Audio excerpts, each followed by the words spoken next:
So why would God equip the average woman to be smarter than men? Do you think it's just for homeschooling their children? Again, the claim that you made at first, which is that men and women have bell curves, the men's bell curve being wider than the woman's, would not imply that the average woman is smarter than the average man. Oh, no. It would line them up exactly. The curve itself implies or actually indicates that no, it would on just average... be the extremes.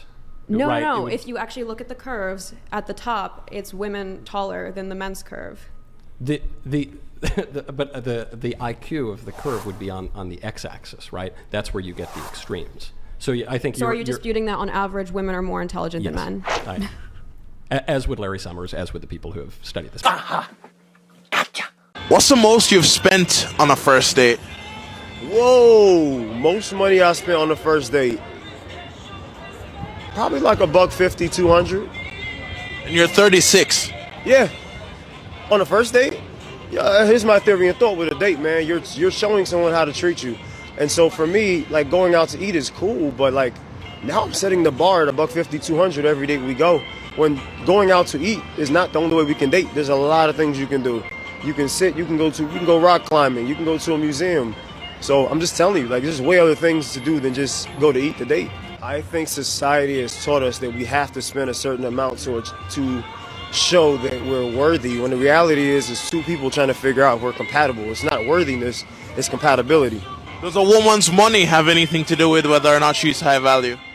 No, I think the money that she owns and has nothing to do with it, man. It really comes down to how you were raised. How you were raised dictates a lot of what you're going to deal with, man or woman. How tall are you? I'm about 6'2". And in heels? And these about 6'3", 6'4". Has your height affected your dating life?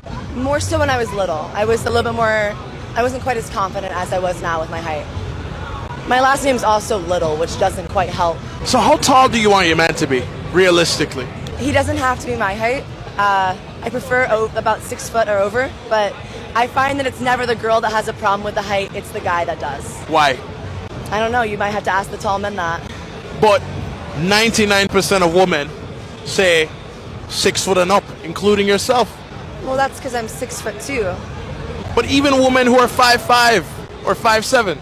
Well, I can't speak for all that. I'm not asking for a man that's taller than me. I'm asking for a man that can handle me being taller than him. So you think it's more in the man's insecurity? Not always.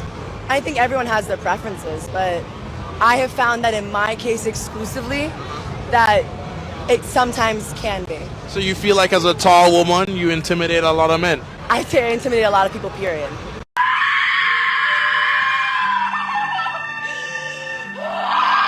Not only do I think that's way more common than we think, I think it's the main reason why more men don't open up to their partners about their feelings or problems they have in their relationship. I know a lot of other content will say, no, it's because they'll see me as weak or emotional and that's why I don't do it. That's more old school or toxic. What's a lot more common these days, even in healthy relationships, is the woman does care about his feelings and she wants him to open up about problems if he has them.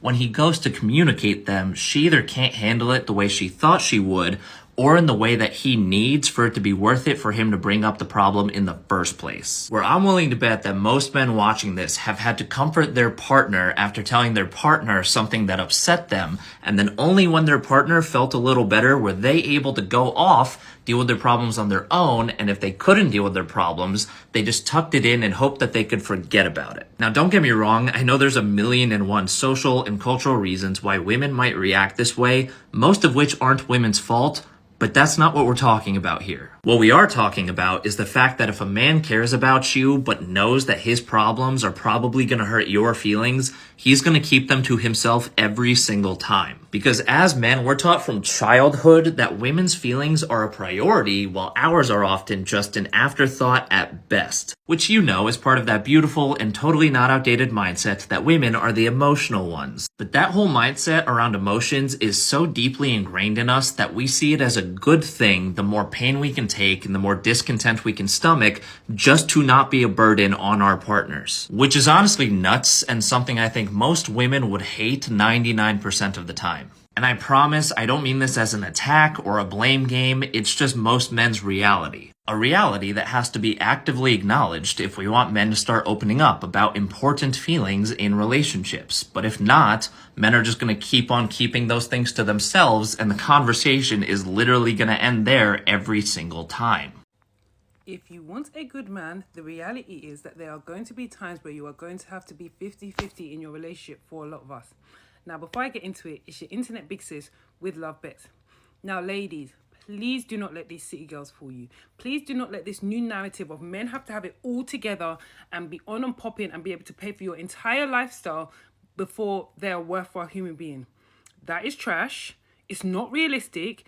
It's not because I can't get one of those men. It's because very few of them men exist. And if they do exist, for those that do exist, they have so much money or so much access that they are either super, super entitled and disrespectful and see women as commodities to be traded, or they're headed to jail soon. That's the reality. For most men in corporate world, which I would think that, or the business world, they're either in the place of growing their career or growing their business. A man doesn't open a business and make $1 million tomorrow.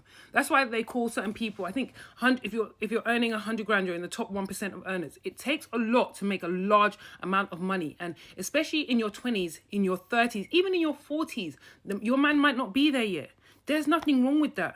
Are you a 1% earner? Like, get your bread up as well. We need to understand the concept of partnership in relationships. Too many of us in this day and age are coming to a relationship or looking for relationships with our hand out. Like, and you're not, I'm so sorry, you're not special. I'm not less than you because I am in a position where I understand that with my man, it's a partnership and I'm ready to play my part. And I know that when he's, down, I'm going to be ready to cover him when he's down, and when he's up, I'm going to enjoy the luxury that comes with it. And you can see my life, so I'm living the luxury that comes with it, and it may change. I'm ready if that time changes to pick up and support. You guys need to understand that you are not a child. The only person that needs to be supported in this life is children. And don't come on social media and see all these girls talking about, I'm a stay-at-home girlfriend, I'm a stay-at-home wife. A lot of stay-at-home girlfriends and wives, not all, a lot, are being abused in some form. Don't ever get it twisted. They're either being emotionally abused, or they're being financially abused, or they are being alienated. Like, men will never just pour in, in most cases, unless it's a case of like, you've grown together and built the world together, partnership, they're never just going to pick up a lucky winner and decide to just lavish her. That's why you see all of these celebrity relationships, all pretty much, the woman comes off the other end and she's not in a strong position as the man. When he's ready to move on to the next person, he wants to lavish his gifts on. Like, men understand that women can be bought, and as women, we need to stop moving as something that's purchasable. Our value needs to be in our efficiency. Our value needs to be in the comfort that we bring, our loyalty, our love, and we need to expect the same from these men.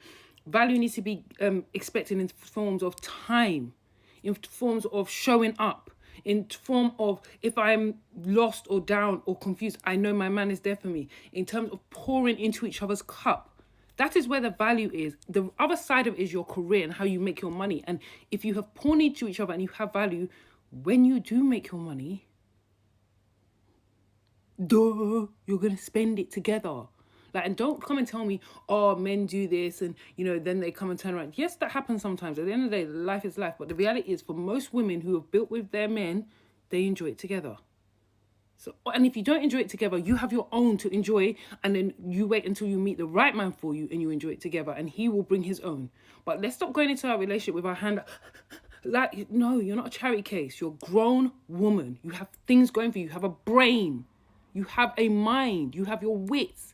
You have stuff going for you. So use those things and stop thinking that your only value is this or Rudy toot toot. Like, you have value in here. Use it, because there's no looks. There's no looks that can fool a man. That man will be playing you. If all you have to offer is your looks and your face, that man is going to play you like not even a fiddle. Can play like a talking drum. You know how Nigerian men are. Yoruba demons. So, ladies, there's always an exception to the rule. But for best results, assume it's not you.